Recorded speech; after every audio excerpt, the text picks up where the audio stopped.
Kingstonian played a game of football and it finished in a draw. Hayden, it's another 0-0 draw against one of the teams at the top of the league, and it's another performance that everyone's fairly happy with, but another frustrating afternoon. I think everybody should be very happy with the performance. If they're not, I'd be amazed.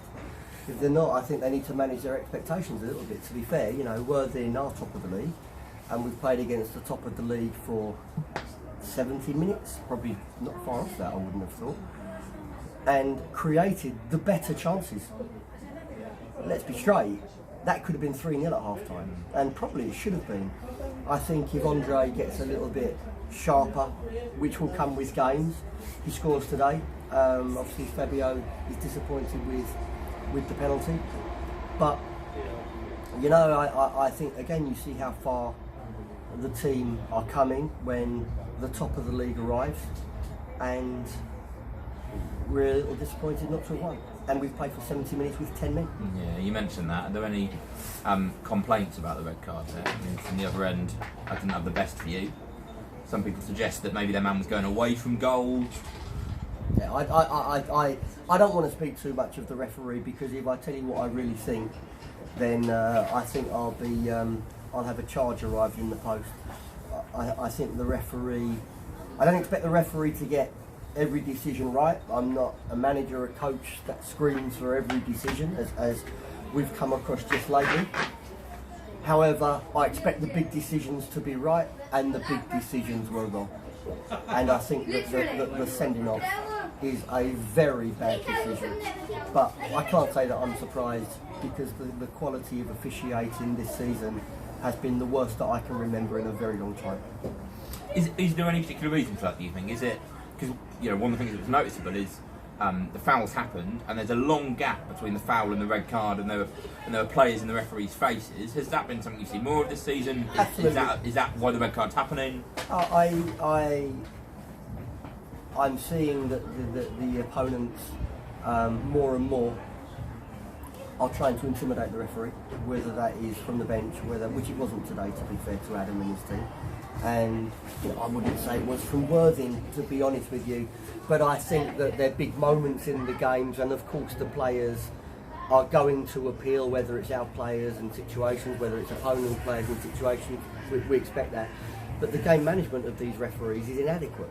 That's the only way that I can describe it. And that was set up to be a really good game today, and I think that the players were a credit to Kingstonian again. I don't think that we got the result that the players deserved, but the referee ruined the game. The decision ruined the game. And I guess, you know, as you say, first half we could have run in 3-0 up. Second half, particularly in the last 20 minutes, we're very much on the back foot, and probably felt a bit like we were happy with a point. Is that just a combination of playing for so long with 10 men and into the win second half as well? The win was a contributory factor, Jay. You're absolutely right, and you're playing with a team with 10 men that are a good team.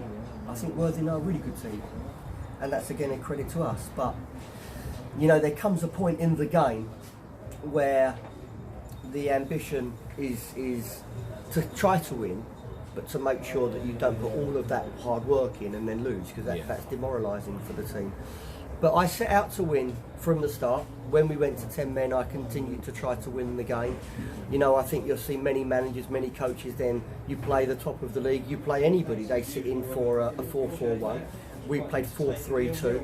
I think that caused some problems. We continued to try to press them, but as you know, pressing people for 90 minutes is a really tall order. Pressing people for 90 minutes with 10 men is impossible, and I think from 75 minutes onwards it was important to be compact.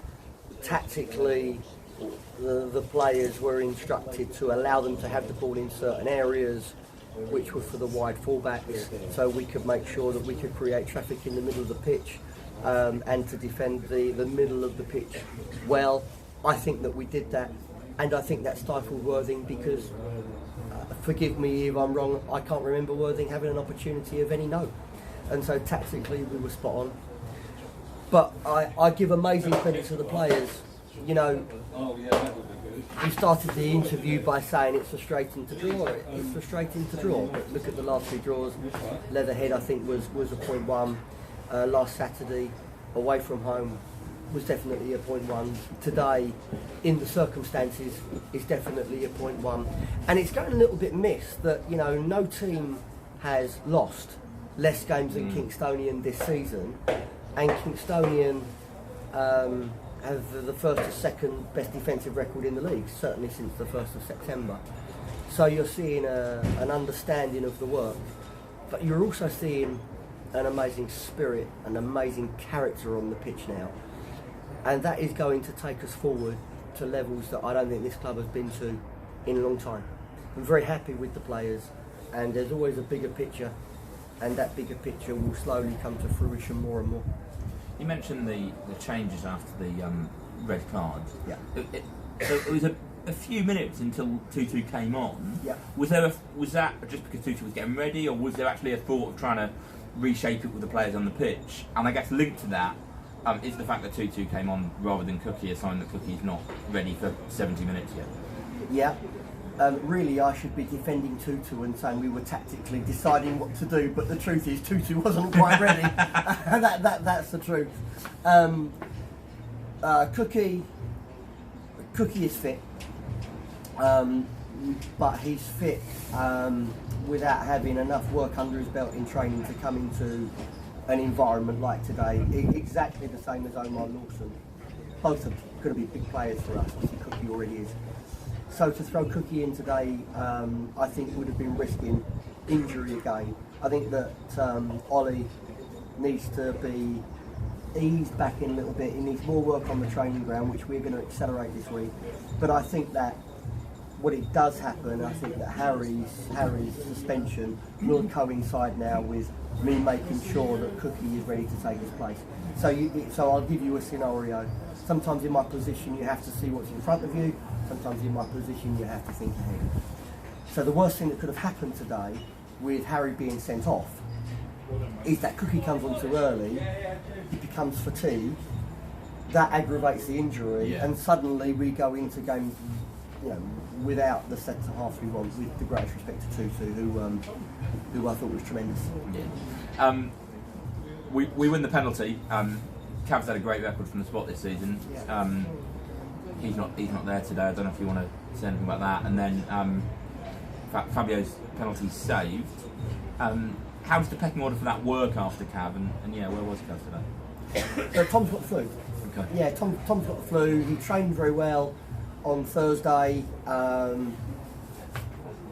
He made us aware that he wasn't feeling too well yesterday, but we hoped that he would be okay, hoped that he would pass.